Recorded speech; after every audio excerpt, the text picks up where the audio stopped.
Who needs Craig? Oh, I mean, I didn't say that out loud. We need Craig. All right, so we're here, Storm. Firestone. We're going to review another summer movie. This week, R.I.P.D. R.I.P.D. Rest in Peace Department. I thought it was going to be Detective, but it was Department. Should have been Detective. That would have been better. Because that's what they ended up doing anyway. But, so what'd you think? I think it was misnamed. It should have been named ZZZZ. Because it was kind of, it was slow. It was boring. It was boring.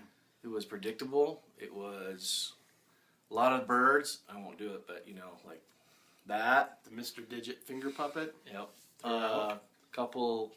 Some little bit of cussing. It's not something I would recommend for a youth group.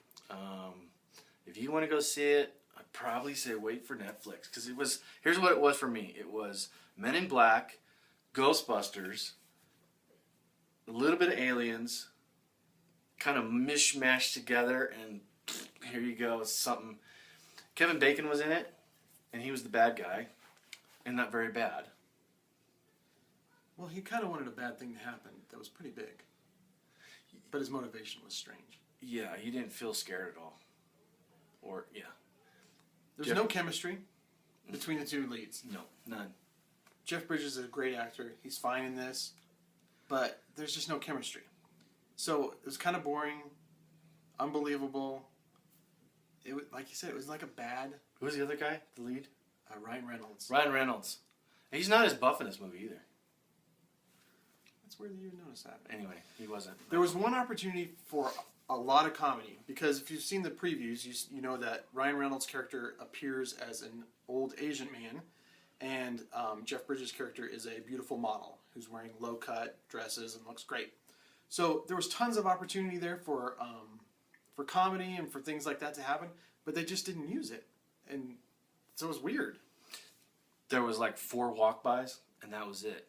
No fight scenes with them, really. Yeah, it would have been funny if the old guy had been fighting somebody. And the model was, how did you put it? Every time they show her? She was objectified. Yeah. Like, she was just there to be the beautiful model. And so that's another, I mean, you don't need your teenagers seeing that, because she'd fall down and her chest would fall out of her dress practically. And Practically. It didn't actually. Didn't, but, so one of the things about that you could talk, if you know teenagers go and see this, you could talk to them about, it has this weird view of the afterlife. And the whole reason these guys are able to do this is, well, they might be going to hell, but if they do 100 years in the R.I.P.D, then she'll put in a good word for them.